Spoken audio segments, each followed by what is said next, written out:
Welcome to our YouTube channel learn with Charan. இன்னைக்கு நம்ம வந்து change can change your life.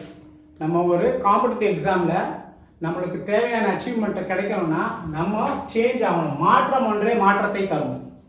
So எப்படி அந்த மாற்றம் நமக்கு மாற்றத்தை தரும் அப்படின்றத நம்ம இங்கே தெளிவாக பார்க்கலாம். ஸோ இங்கே நம்ம என்ன சொல்கிறோம், சேஞ்சுன்னா மாற்றம். என்ன மாற்றம்? மற்றவர்கள்ட்ட மாற்றம் இல்லை, உலகத்தில் உள்ள மாற்றம் இல்லை, நமக்குள்ள உடைய மாற்றம், நம்ம கிட்ட இருக்கிற மாற்றம். நம்ம கிட்ட இருக்கிற மாற்றத்தை ரெண்டு வகையாக பிரிக்கலாம். ஒன்று வந்து இன்டர்னல் சேஞ்ச், இன்னொன்று வந்து external change. So internal change அப்படின்னா மைண்ட் செட், நம்ம மைண்டில் என்ன நினைக்கிறோம், என்ன திங்க் பண்ணுறோம், அதுதான் இன்டர்னல் சேஞ்ச். அதில் ஒரு மாற்றம் வரணும். எக்ஸ்டர்னல் சேஞ்ச்னா ஆக்ஷன்னா நம்ம என்ன செய்கிறோம், என்ன திங்க் பண்ணுறோம், என்ன செய்கிறோம். ஸோ இது ரெண்டு தான் நமக்கு மாற்றம் வரணும். நம்ம செஞ்ச விஷயத்தையே செஞ்சுக்கிட்டு நம்ம ரிசல்ட் மட்டும் மாற்றம் வரும்னு கிடைச்சா மாற்றம் வராது. ஸோ நமக்கிடையே உள்ள மாற்றம் தான் நம்முடைய லைஃப்ல ஒரு மாற்றத்தை தரும். ஸோ அதை எப்படி நம்ம இது இன்டர்னல் சேஞ்சில் மைண்ட் செட் எப்படி போய்க்கலாம்னா, ஃபர்ஸ்ட் நம்ம நோ வரிஸ், கவலைப்பட வேண்டாம். என்ன கவலை? நான் பாஸ் பண்ணிடணும், நான் பாஸ் பண்ண மாட்டானோ, நல்லா படிப்பேன் எழுதுவானா, டஃப்பாக வந்துருமோ, இந்த வாட்டி கட் ஆஃப் அதிகமாக வந்துருமோ, இல்லை என்னால் முடியுமா, என்னால் முடியாதா, இப்போ நான் ஏற்கனவே நிறைய எக்ஸாம் எழுதிட்டேனே, அதில் ஒன்றும் ரிசல்ட் வரலையே, இதில் மட்டும் நான் எனக்கு எப்படி வந்துடும். இதுதான் வந்து கவலை, நோ ஒரிஸ். இந்த ஒரிஸ்னால ஏதாவது உங்கள் மார்க் இன்க்ரீஸ் ஆக போதா, உங்களுடைய ஏதாவது ஒரு இம்ப்ரூவ்மெண்ட் இருக்க போதா உங்கள் லைஃப்பில்? ஒரிஸ்னால நம்மளுடைய பர்ஃபார்மன்ஸ் என்ன ஆகும், குறையும். ஸோ நோ ஒரிஸ், கவலைப்பட வேண்டாம். கவலை உனக்கு மலை போல இருக்கும். மலை வந்து உனக்கு முன்னாடி நின்னா எப்படி இருக்கும், அது ஒரு அப்டக்கல், அது ஒரு தடையா இருக்கும். ஸோ கவலை உனக்கு மலை, அதனால கவலையை விடு. Always think positive. எப்பவுமே நம்ம வந்து பாசிட்டிவா திங்க் பண்ணணும். எப்பவுமே நம்ம வந்து பாசிட்டிவா திங்க் பண்ணா நேர்மறையா திங்க் பண்ணணும். எப்பவுமே நமக்கு கிடைக்கும், நம்ம பண்ணுவோம், நல்லா பண்ணுவோம், அந்த மாதிரி பாசிட்டிவ் திங்க். ஹைலைட் மோட்னா என்ன? நீங்க என்ன பண்றீங்க, what you are expecting in your exam, competitive எக்ஸாம்ல நீங்க என்ன நினைக்கிறீங்க? யாரும் செய்யாததை நீங்க புதுசா செய்ய போறீங்களா? குட்டாலிசன் மாதிரி ஒரு கெனால்ல, அந்த கடல்ல வந்து நீந்தி யாருமே செய்யாத ஒரு முயற்சியை நீங்க ட்ரை பண்ண போறீங்கன்னா நீங்க என்ன பண்ணலாம், ரொம்ப திங்க் பண்ணி கவலை பண்ணலாம். செய்யல, யாருமே இதை பண்ணலையே, நம்ம மட்டும் பண்றோமே, என்ன ஆகுமோ ஏதாகுமோ பண்ணு. எவ்வளோ பேர் ஸ்ட்ராட்டஜி பண்ணி அதில் வந்து வின் பண்ணி அந்த போஸ்ட்டை வாங்கியிருக்காங்க. ஸோ ஏற்கனவே ஹைலைட் மோட்னா நம்ம ஒரு மேட்ச் முடிஞ்சிருச்சு, ஒரு கிரிக்கெட் மேட்சோ ஒரு ஃபுட்பால் மேட்சோ ஏற்கனவே முடிஞ்சிருச்சு. அந்த முடிஞ்ச மேட்ச்ல ஒரு இந்தியா வின் பண்ணிடுச்சுன்னு வச்சுக்கலாமே, அந்த வின் பண்ண மேட்சை நீங்க வந்து வீட்டில் உட்காந்து பாக்குறீங்க. இந்தியா பாகிஸ்தான்ல மேட்ச் நடக்குது, அது ஏற்கனவே வின் ஆயிடுச்சு, நீங்க வெளியே போயிட்டீங்க, உங்களுக்கு மேட்சை லைவா பார்க்க முடியல.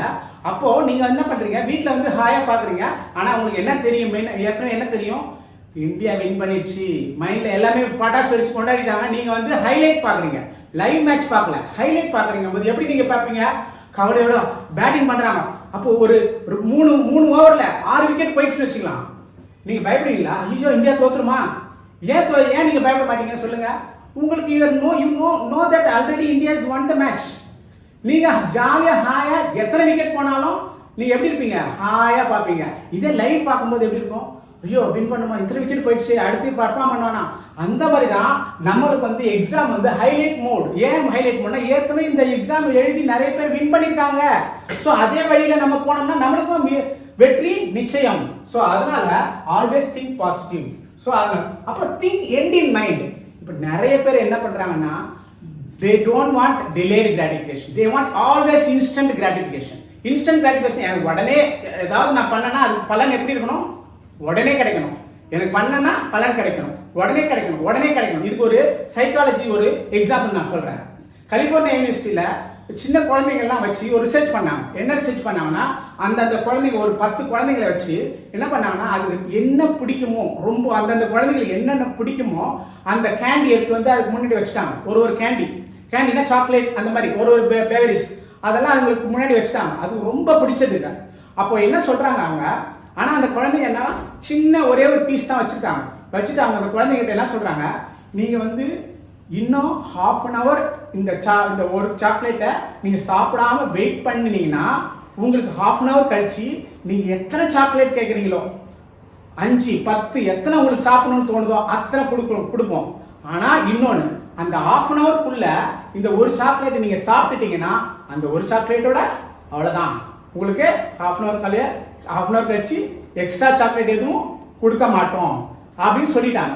இதில் பார்த்தீங்கன்னா 10 குழந்தைங்கள்ல 8 குழந்தைங்க வெயிட் பண்ணி பார்க்குது, நமக்கு 2 சாக்லேட் கிடைக்குமே, ஹாஃப் அன் ஹவர் டைம் ஆகுது, 5 நிமிஷம் ஆகுது, 7 நிமிஷம் ஆகுது, 10 நிமிஷத்துக்குள்ள அதுங்களால என்ன பண்ண முடியல, கொடுக்க முடியல.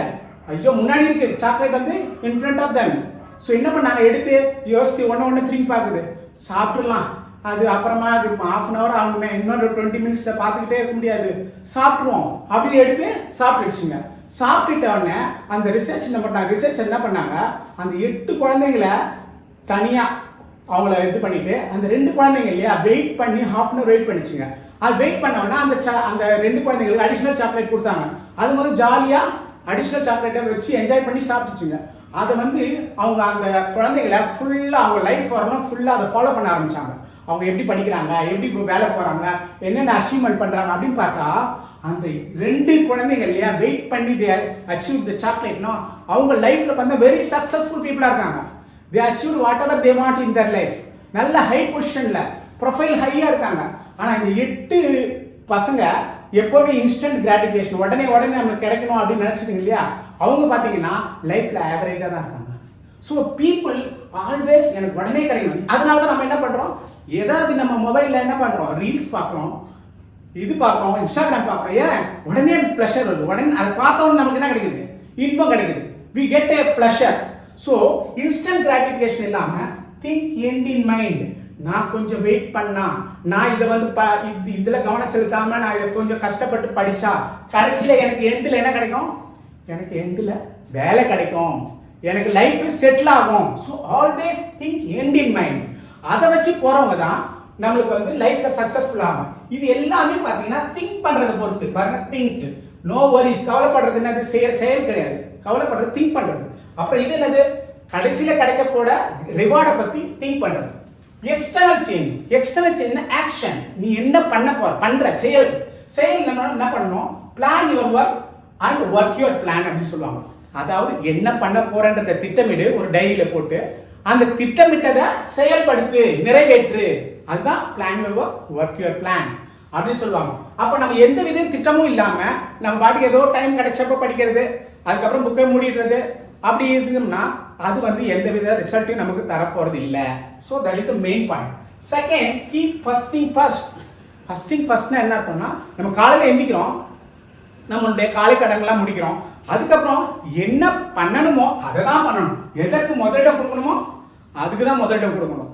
இல்லை நான் கேஷுவலாக படிக்கிறது, நான் கொஞ்ச நேரம் உட்கார்றது, அதுக்கப்புறம் லைட்டாக என்னென்ன இது ஸ்டேட்டஸ் வந்திருக்கு, யாராவது ஸ்டேட்டஸ் வந்திருக்கு என்னென்ன பார்க்கறது. ஸோ இதெல்லாம் பார்க்கறது ஃபர்ஸ்ட் திங் ஃபர்ஸ்ட்னு கிடையாது. நமக்கு என்ன பண்ணணும், எது முக்கியத்துவம், அதுக்கு தான் முதலிடம் கொடுக்கணும். அதான் கீப் ஃபர்ஸ்ட் திங் ஃபர்ஸ்ட். இதை தான் நம்ம செய்யணும். அதுக்கப்புறம் use healthy use of mobile phone. அப்படின்னா என்ன அர்த்தம்னா, மொபைல் ஃபோன் வந்து நிறைய பேர் என்ன சொல்ல, mobile phone addiction, mobile phone இது. ஆனால் அதே மொபைல் ஃபோனை எப்படி பண்ணலாம், ஹெல்த்தியாக யூஸ் பண்ணலாம். அப்போ எங்கள் காலத்துல பார்த்தீங்கன்னா ஒரு மொபைல் ஃபோன் கிடையாது, ஒன்றும் கிடையாது. வாத்தியார் என்ன சொல்கிறாரோ, மாஸ்டர் என்ன சொல்கிறாரோ, டீச்சர் என்ன சொல்கிறாங்களோ அதை அப்படியே கேட்டுட்டு இருப்போம். அவங்க தப்பாக சொன்னாலும் அதுதான் எங்களுக்கு புரியுதா. புக்ஸில் படிக்கிறதுக்கு அந்த அளவுக்கு ரொம்ப நாலேஜ் கிடையாது. ஸோ வாத்தியார் தான் அல்லது புக்கு தான். ஸோ ஆனால் இப்போ உள்ள காலகட்டத்தில், இப்போ உள்ள ஜென்ரேஷன் பார்த்தீங்கன்னா கையில் உலகமே இருக்குது. ஸோ எதை வெரிஃபை பண்ணாலும் வாத்தியார் கரெக்டாக சொல்கிறாரா, மொபைலில் தட்டி கிராஸ் செக் பண்ணிடலாம். ஸோ அதை ஹெல்த்தியாக யூஸ் பண்ணணும். ஸோ எப்படி யூஸ் பண்ணணும் ஹெல்த்தியாக, மொபைல் படிப்பு சம்மந்தமாக மட்டும்தான் யூஸ் பண்ணணும். நீங்கள் வந்து இப்போ வந்து காம்படிட்டிவ் எக்ஸாம் தயாராகுது, உங்கள் மொபைலில் வந்து இன்ஸ்டா பார்த்துக்கிட்டு, ரீல்ஸ் பார்த்துக்கிட்டு, வாட்ஸ்அப்பை பார்த்துக்கிட்டு, ஸோ இதனால என்ன ஆகும், யுவர் டிஸ்ட்ராக்ஷன், டோட்டலி டிஸ்ட்ராக்ஷன். அப்போ அதுக்கப்புறம் உங்களுக்கு ரிசல்ட் மட்டும் எனக்கு வந்து ஃபேவராக வரணும்னா எப்படி வரும். So use a mobile phone in the healthy way. Next, surround with like minded people. Phone அடிச்சு கிளம்பி வாடா, நம்ம அங்கே போகலாண்டா, இங்கே போகலாண்டா, திடீர்னு ஒரு ஃபோன் வரும். ஸோ எப்படின்னா என்ன அர்த்தம், நீ இங்கே படிச்சுட்டு இருப்பீங்க, நீ எக்ஸாம் தயாரிப்பீங்க, ஆனால் ஃப்ரெண்ட் என்ன பண்ணான், ஃபோன் அடிச்சு இது டிக்கெட் வாங்கிட்டா வா போகலாம் அப்படின்ட்டு உங்கள் மைண்டை டிஸ்ட்ராக்ட் பண்ணோம். ஸோ அந்த மாதிரி பீப்புள் கூட சேர்ந்து இருக்கக்கூடாது. நம்மளை மாதிரியே யார் தயார் பண்ணுறாங்க, நம்மளை மாதிரியே யார் வந்து படிப்பு காம்படிட்டிவ் எக்ஸாம் ப்ரிப்பேர் பண்ணுறாங்க, அவங்களோட ஒரு குரூப் சேர்ந்து இருந்தீங்கன்னா அவங்க என்ன பண்ணுவாங்க, அவங்க பேசும்போதே இந்த சம்மு போடுறா, எனக்கு கஷ்டமாக இருக்குது போட முடியல, நீங்கள் ஒன்று ஷேர் பண்ணுங்க, இது நல்லா இருக்குடா, இந்த பிடிஎஃப் நல்லா இருக்கு, இந்த இந்த வந்து வீடியோ நல்லா இருக்கு, ஷேர் பண்ணும்போது நீங்கள் அந்த மோட்லேயே இருப்பீங்க. You are in the same group. அதனால தான் எப்பவுமே surround with like minded people, அதாவது ஒருமித்த கருத்துடையவர்கள் மட்டும் இரு, அப்போ நமக்கு ரிசல்ட் கிடைக்கும். நெக்ஸ்ட் பார்த்தீங்கன்னா split main goal into sub goal. இதை வந்து நிறைய பேர் பண்றதில்லை. நல்லா திட்டம்லாம் இட்டுருவாங்க, நான் இதை பண்ணணும் அதை பண்ணணும் அப்படின்ட்டு. ஆனால் மெயின் கோல் எப்படி பண்ணணும்னா, நான் வந்து இந்த மேக்ஸை முடிக்கணும், ரீசனிங்கை முடிக்கணும், ஜிகே முடிக்கணும், சயின்ஸை முடிக்கணும். ஓகே முடிக்கணும், ஓகே அது எப்படி திட்டமிட்ட, இன்னைக்கு என்ன பண்ண போற, இன்னைக்குல வந்து 9 o'clock to 11 o'clock என்ன படிக்க போற. ஸோ ஒரு பெரிய திட்டத்தை வகுக்கணும்னா பிரிக்கணும், பிரிச்சு இந்த வாரத்தில் என்ன பண்ண போறோம், இந்த நாளில் என்ன பண்ண போறோம் அப்படின்னு சப்டிவைட் பண்ணி படிக்கும்போது நமக்கு வந்து என்ன ஆகும், அந்தந்த இதை வந்து நம்ம அப்பப்போ முடிக்கணும். ஸோ அதுக்கப்புறம் நம்மளுக்கு இன்னும் மெயினான ஒன்று வச்சுட்டு ஃபைனலாக என்னன்னா டெட்லைன் ஒன்று இருக்கும். நம்ம பாஸ்ட் இஷ்டத்துக்கு படிக்கிறது கிடையாது. இந்த வாரத்துக்குள்ள இதை முடிச்சாகணும், இந்த மாசத்துக்குள்ள இதை முடிச்சாகணும். So you fix your deadline. So அப்போ உங்களுக்கு ஃபைனல் எக்ஸாமுக்கு முன்னாடியே நீங்கள் அந்த டெட்லைனை நோக்கி ஒரு சாப்டர் ஒரு இதுவாக முடிக்கும் போது உங்களுக்கு ஃபுல்லாக தரவாயிடுவீங்க. ஃபைனலாக என்ன ஆகுது, நீங்கள் நம்ம ஃபர்ஸ்ட் என்ன பண்ணுவோம், வாக் பண்ணுவோம், அப்புறம் என்ன பண்ணுவோம், ஜாக் பண்ணுவோம், அப்புறம் என்ன பண்ணுவோம், ரன் பண்ணுவோம். நம்ம எக்ஸசைஸ் பண்ணும்போது ரன் பண்ணிகிட்டே இருக்கும்போது கடைசியில் என்ன பண்ணுவோம், எக்ஸாம் ஹால் டிக்கெட்லாம் வந்து ஸ்ப்ரிண்ட் நான் வேகமாக ஓடுறது அப்படி தான் பண்ண முடியும். நான் எடுத்த உடனே நான் வேகமாக ஓடி எனக்கு ப்ரைஸ் கிடைக்கணும் அப்படின்னா முடியாது. ஸோ உங்கள் பாடி அதுக்கு ஒத்து வராது. So you walk, jog, run, sprint, you will get the result. So இதுதான் நமக்கு மாற்றம். நம்மளுடைய மனசளவில் மாற்றம், செயலளவில் மாற்றம் இருந்தால் நமக்கு எல்லாமே கரெக்டாக நிற்கும். ஸோ இதை வந்து நீங்கள் என்னுடைய லேங்குவேஜ் சரண் வீடியோவில் நான் எல்லா கான்செப்டு எல்லா சப்ஜெக்ட் எல்லாத்தையும் ஒன்றா போடுவேன். ஸோ நீங்கள் அதில் வந்து எப்படி நம்ம கான்செப்ட் நான் என்னென்னு இப்போ லாஸ்ட் வீடியோவில் சொல்லியிருந்தேன், அதை பற்றி நான் நெக்ஸ்ட் வீடியோவில் உங்களுக்கு போடுறேன். தேங்க்யூ.